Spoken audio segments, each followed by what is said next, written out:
할렐루야. 하나님의 은혜로 오늘 말씀의 제목이 선에 속하라인데, 하나님께서 은혜를 주셔서 함께 만들어가고 함께 세워가고 함께 이뤄가고 함께 끝까지 믿음의 경주 갈 수 있는 우리 모두가 되시기를 주님의 이름으로 축원합니다. 선진국일수록 굉장히 합리적인 것을 추구합니다. 지금 한국도 지금 일본에서 후쿠시마에서 그 오염수를 방류하는 것, 그걸 가지고 그것이 옳다 그르다 여러 가지 의견들이 갑론을박이 있습니다. 어떤 것이 더 합리적인가, 이런 것을 더 사람이 따지게 마련이지요. 선진국일수록 후진국과는 다르게 합리적인 것을 추구하고 국민들이 같이 납득할 만한 가치가 공유되고 납득할 만한 합리성이 보장되는 것, 그 프로세스가 보장되는 나라가 아닐까 싶습니다. 그것은 아마도 우리 인간이란 존재가 보편 타당한 합리성을 선호하는 존재이기 때문이겠죠.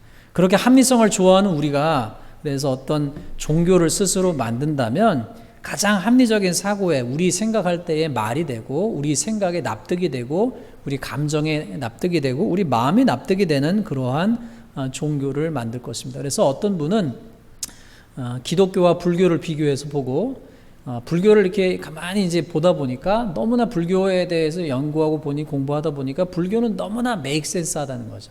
처음부터 끝까지 너무나 make sense 하다는 거예요. 그런데 그와 반대로 기독교에는 make sense 하지 않은 우리 머리 생각에, 우리 가슴에, 우리 마음에 때때로는 make sense 하지 않은 이야기들이 있다는 거예요. 그런 점에서 성경에서 보면은 성경의 상당히 많은 부분, 특별히 예수님의 말씀과 또 신약에 기록되어 있는 말씀 가운데 우리 머리로는 잘 이해가 안 되고 특별히 우리 머리보다는 우리 가슴과 우리 마음에서 받아들이기 쉽지 않은 비합리적인 가르침들이 때때로 꽤 있습니다. 딱 들었을 때 말이 안 되는 비합리적인 것들이 말씀이 의외로 많이 있습니다. 듣고 이해도 안 되고 합리적이지도 않고 논리적이지도 않습니다. 그래서 머리에서 잘 이해되지 않는 비합리적인 말씀도 있지만 더욱이 가슴에서 잘 이해되지 않고 받아들여지도 않는 힘든 말씀들이 꽤 있습니다. 그래서 주님 입장에서 진리를 말씀하신다고 하는데 듣는 사람들 입장에서는 말이 안 되고 도저히 받아들이기 어려워 도중에 가버린 사람들 이야기도 성경에는 꽤 많습니다. 대표적으로는 부자 간원이 예수님 앞에 와서 어떻게 해야 내가 영생을 얻겠습니까? 라고 했을 때 주님께서 네가 가진 것을 다 팔고 너는 나를 따르라 라고 말씀하셨을 때 그 부자 청년 관원이 다른 건 다 받아들이겠는데 본인은 그 말씀을 받아들일 수가 없어가지고 그냥 고개를 탁 숙이고 낙심해서 그냥 돌아서 가버렸죠. 오늘 우리 합리성과 맞지 않는 말씀들 중에 하나가 오늘 본문 말씀 가운데 이 뒷부분 17절부터 21절에 있는 말씀입니다. 아무에게도 악을 악으로 갚지 말고 모든 사람 앞에서 선한 일을 도모해라. 할 수 있거든 너희로서는 모든 사람과 화목해라. 내 사랑하는 자들아 너희가 친히 원수를 갚지 말고 하나님의 진노하심에 맡기라. 내 원수가 줄이거든 먹이고 목마르거든 마시게 하라. 그리함으로 내가 숯불을 그 머리에 쌓아놓으리라. 악에게 지지 말고 선으로 악을 이기라.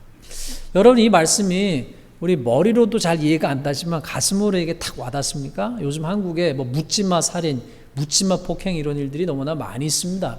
그런 일들 볼 때마다 참으로 그런 일을 당한 사람들이 얼마나 억울하고 분하고 원통할까 하는 생각이 드는데, 우리가 세상을 살아가면서 때때로 우리가 원수라고까지는 얘기하지 않지만 내 마음에 싫은 사람, 미운 사람이 있을 수 있잖아요. 근데 그 미움을 넘어서 정말 원수가 있을 때 그 원수에게 악을 갚지 않고 원수가 줄이거든 먹이고 목마르거든 마시게 한다, 마시게 해라 라고 하는 말씀에 우리가 정말 아멘, 아멘. 이게 여러분 잘 되십니까? 그게 잘 되세요? 아멘 되세요? 이게? 여러분 어떠세요? 정말 아멘 되십니까? 정직하게 이 말씀을 직면하면 우리의 정서와는, 우리의 합리성과는 완전히 불화하는 말씀 아니겠습니까? 우리 마음은 어떻습니까? 여러분 17절 말씀만 봐도 아무에게도 악을 악으로 갚지 말라 하시는데 이거 보통 우리의 정서와 맞지 않습니다.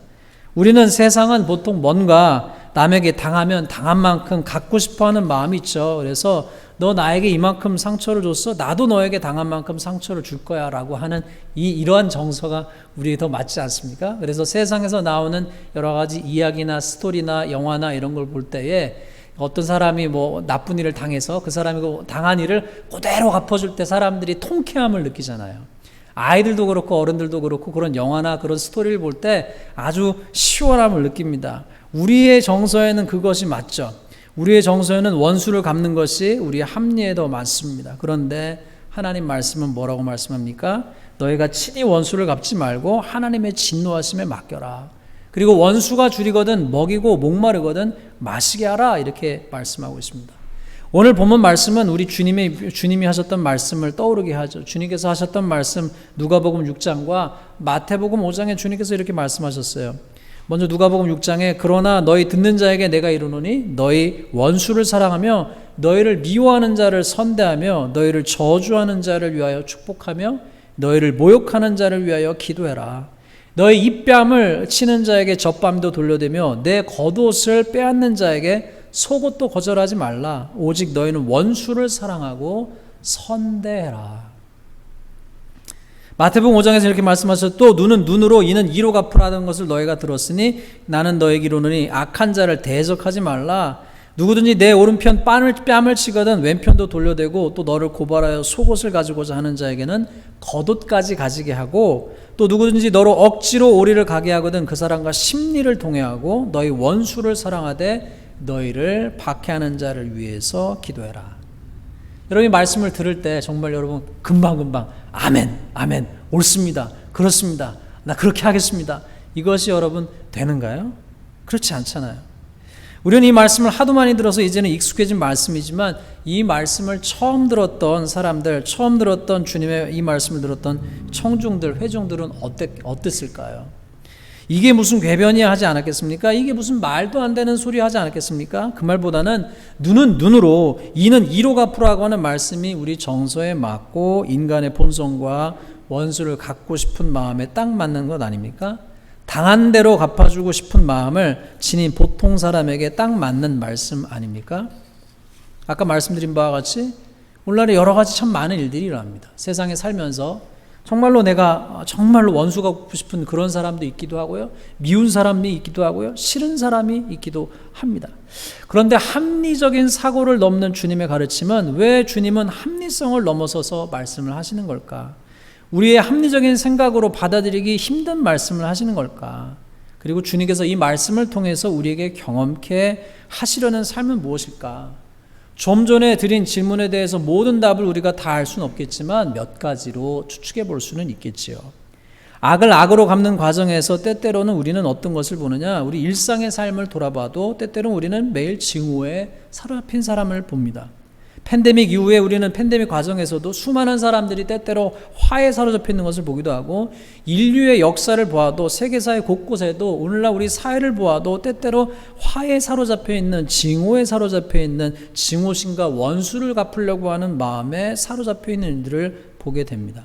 정말 아픈 일을 당하고 그 당한 만큼 갚아주고자 하는 일도 있고 사회에 불만이 있어서 국가에 대한 불만으로 가득 차서 그리고 자기의 징후를 또 다른 무고한 이에게 쏟아붓는 이들도 있는 것을 보게 됩니다. 그리고 그 징후를 쏟아내는 그 과정에서 우리가 보게 되는 것은 어느덧 되갚는 이 또한 그리고 그 되갚는 과정에서 그 사람 또한 피폐화되는 것을 보게 되지요. 미움에 사로잡히고 징후에 사로잡히고 복수심에 사로잡히고 극도의 분노에 사로잡혀서 남을 죽여야겠다는 생각에 사로잡히고 남을 해쳐야 되겠다는 생각에 사로잡혀서 마침내 징후에 사로잡혀버린 존재가 되어버린 것.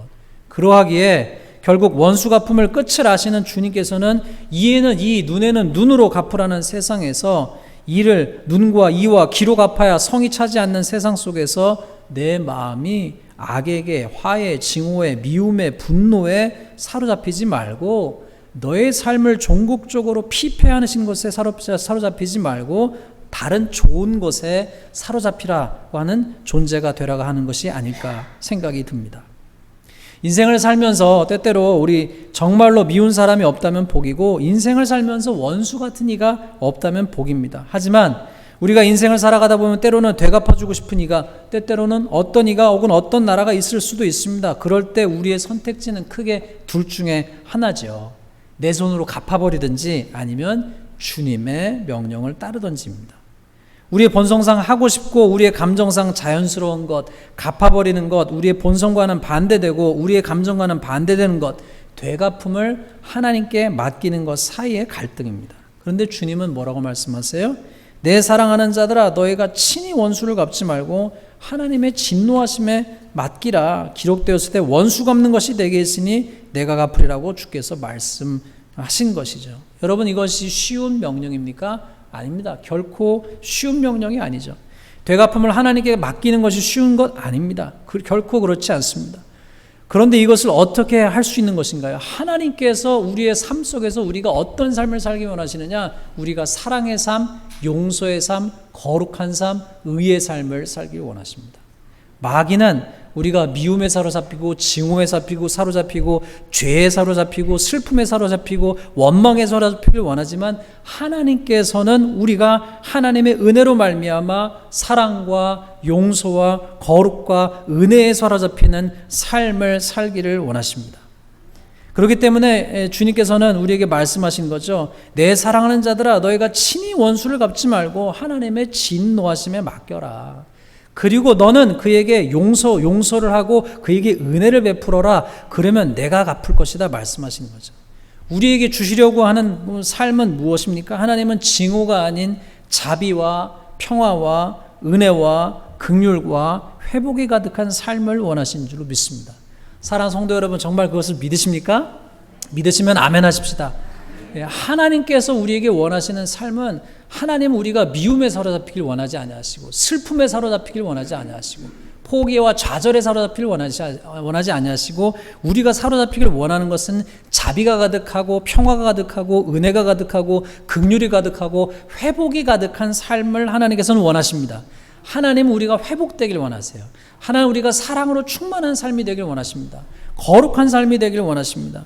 원수 갚아야 되겠다는 증오심에 사로잡힌 삶이 아닌, 악에게 죄에게 미움에 사로잡힌 삶이 아닌 자비에 사로잡힌 삶, 긍휼에 사로잡힌 삶, 용서의 정신에 사로잡히고 회복의 사랑과 은혜에 사로잡힌 삶을 살기 원하십니다. 죽음의 영에 사로잡힌 것이 아니라 생명의 영에 사로잡힌 삶을 살기를 원하십니다. 그래서 선으로 악을 이기길 원하시고 사랑으로 미움을 이기기를 원하십니다. 주님의 말씀을 보면 주님은 누가복음 6장 36절 말씀에 너희 아버지의 자비로우신 같이 너희도 자비로운 자가 되라 말씀하셨어요. 미움이 아니라 증오가 아니라 자비로 가득 차고 너그러움으로 가득 차고 긍휼로 가득 찬 삶을 살길 원하시고, 또 마태복음 5장 48절을 통해서 하늘에 계신 너희 아버지의 온전하신 것 같이 너희도 온전하라. 우리가 온전해지길 원하셨습니다. 거룩해지길 원하셨습니다. 죄를 회개하고 죄를 깨닫고 돌이키기를 원하셨습니다. 선인과 죄인에게 해를 비춰주신 하나님의 온전하심을 또한 닮아가기를 원하셨습니다. 합리적인 것을 뛰어넘어서 더 높은 수준으로 우리를 이끌어가길 원하셨습니다. 오늘 본문이 위치해 있는 말씀의 앞에 부분을 보면은 이 로마 교회의 사도 바울이 성도들 개인에게 준 말씀이 아니라 그 교회에 준 말씀이었습니다. 그 교회가 함께 거룩해지고 함께 사랑으로 충만해지고 함께 하나님의 은혜로 충만해지기를 원했습니다. 그래서 하나님이 원하시는 삶에 대해서 그는 이렇게 그들에게 편지를 썼습니다. 더 높은 수준으로 나가기 위해서 그들에게 권면했습니다. 첫 번째는 뭐였냐? 사랑에는 거짓이 없나니 악을 미워하고 선에 속해라. 거짓이 없는 사랑이 무엇입니까? 속이는 것이 없고 감추는 것이 없고 숨기고 감추는 것이 없습니다. 달리 말하면 사랑이 시작돼서 사랑 안에서 참된 것을 말하는 것이죠. 사랑이 동기가 돼서 사랑에서 출발해서 사랑으로 끝나는 거예요. 교회나 우리 인생 가운데 하나님께서 원하신 것을 우리 마음 제일 밑바닥에 가득 차야 될 정서는 하나님에 대한 사랑과 이웃에 대한 사랑이 가득 차서 사랑에서 출발해서 사랑으로 끝나길 원하시고, 사랑이 동기화가 돼서 사랑 가운데서 진리를 말하고 그 진리 가운데 우리가 악을 멀리하고 죄를 멀리하고 선에 속하길 원하셨습니다. 두 번째로 오늘 말씀을 보면은 10절에 형제를 사랑하여 서로 우애하고 존경하기를 서로 먼저 해라라고 말씀하셨어요. 바울이 그 로마 교회 성도들에게 부탁하는 것이 무엇이냐? 거짓 없는 사랑 가운데 형제를 사랑하고 서로 우애하고 존경하기를 서로 먼저 해라. 그러면서 그들에게 부탁하기를 부지런하여 게으르지 말고 열심을 품고 함께 주님을 섬기라고 권면하고 있는 것입니다. 하나님의 은혜 가운데서 서로가 강해져서 함께 홀로 하는 것이 아니라 함께 열심을 품고 주를 섬기라고 하는 것이죠. 홀로 우리가 개인적으로 신앙생활을 하는 것이 아니라 함께 기도하고 함께 예배하고 함께 일하고 함께 권면하고 쓰러진 자를 일으켜서 하나님을 주님을 섬기는 일에 열심을 내기를 권면하였습니다. 그러면서 말하기를 소망 중에 즐거워하며 환난 중에 참으며 기도에 항상 힘쓰라고 그랬습니다. 환난 중에도 참고 소망 가운데서 즐거워하고 기도에 항상 힘쓰면서 성도들의 쓸 것을 공급하고 손대접하기를 힘쓰라라고 권면하고 있습니다. 그러면서 이 말씀들을 개인에게 주는 것이 아니라 혼자가 아닌 그 교회에 주면서 함께 그렇게 하라고 권면하고 있는 것이죠. 생명의 영, 사랑의 영에 사로잡힌 삶은 기독교가 세상을 놀라게 한 것이었죠. 우리의 상식과 우리의 합리성과는 완전히 상충되는 다음과 같은 말씀. 너희 원수를 사랑하며 너희를 미워하는 자를 선대하며 너희를 저주하는 자를 위하여 축복하며 너희를 모욕하는 자를 위해서 기도해라. 그리고 너희 원수를 사랑하며 선대해라. 악한 자를 대적하지 말라. 이런 말씀들을 하셨던 주님께서는 실제로 주님의 삶 가운데서도 온갖 조롱과 모욕을 가하는 사람들 향해서도 듣는 이의 귀를 의심하게 할 만한 말씀, 가침에 달렸던 강도 중에 한 명의 회심을 이끄실 만한 말씀을 하셨죠. 이에 이르시되 아버지여 저들의 죄를 사하여 주옵소서 자기들이 하는 것을 알지 못하나이다.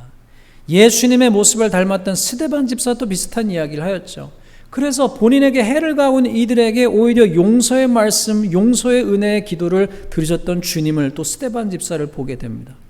수많은 간증들, 구체적인 예들, 또 세상을 놀라게 한 용서, 세상을 놀라게 한 긍휼, 세상을 놀라게 한 자비와 세상을 놀라게 한 함께한 열심, 세상이 이해하지 못한 자비, 세상이 이해할 수 없는 그 품으로 말미암아 그 너그러움과 용서와 사랑으로 말미암아 증오가 지배하는 나라가 아니라 원수가 품이 지배하는 나라가 아니라 그런 심령이나 사회나 국가나 세계나 교회가 아닌 사랑이 지배하고 거룩이 지배하고 긍휼이 지배하고 용서가 지배하는 하나님의 나라를 주님은 오늘도 일구어 가심을 믿습니다. 세상이 이해할 수 없는 그 자비, 세상이 이해할 수 없는 사랑, 세상이 이해할 수 없는 그 긍휼을 우리 힘으로 여러분 가능합니까? 그렇지 않습니다. 우리 힘으로 다 할 수 없습니다. 오직 그것은 위로부터 부어지는 능력이 있을 때, 위로부터 부어지는 자비가 있을 때, 하나님이 부어주시는 성령의 은혜로 주님과 연합해서 주님이 내 안에, 내가 주님 안에 거할 때 비로소 그것을 할 수 있는 것 아니겠습니까? 하나님의 성령이 임할 때 교회가 거룩해지고 하나님의 성령의 도우심으로 말미암아 사랑할 수 있고 용서할 수 있고 원망을 털어내고 미움을 털어내고 불평을 털어낼 수 있는 것 아니겠습니까? 하나님의 성령이 역사하실 때 여러분 우리는 새로워질 수 있는 줄로 믿습니다. 사랑하는 성도 여러분, 지금 내 마음은, 우리 가정은, 우리 교회는, 우리 나라는, 우리 세계는 어떠한 마음으로 가득 차 있습니까? 내 안에, 우리 가정 안에, 우리 교회 안에 자비가 가득 차 있습니까? 너그러움이 가득 차 있습니까? 긍휼이 가득 차 있습니까? 거룩이 가득 차 있습니까? 슬픔이 가득 차 있습니까? 원망이 가득 차 있습니까? 증오와 대거품과 미움과 살기와 성냄과 불만과 비난이 가득 차 있습니까? 아니면 우리 마음 가운데 용서가 가득 차 있습니까? 너그러움이 있습니까? 긍휼이 있습니까? 자비로움이 있습니까? 진리가 있습니까? 열심이 있습니까? 회개하는 마음이 있습니까? 함께 울고 함께 웃는 공감이 있습니까? 하나님이 원하시는 것은, 우리 삶에서 원하시는 것은 우리 삶 가운데서 하나님의 성령의 능력으로 새롭게 하셔서 우리 마음이 미움이나 그 모든 것이 아니라 하나님 주신 사랑으로, 긍휼로, 자비로, 진리로, 회개함으로, 열심으로 가득 차는 그러한 교회와 가정과 인생이 되기를 원하시는 줄로 믿습니다. 이 일을 위해서 기도하시는 우리 모든 사랑하는 성도님들 되시기를 주님의 이름으로 축원합니다.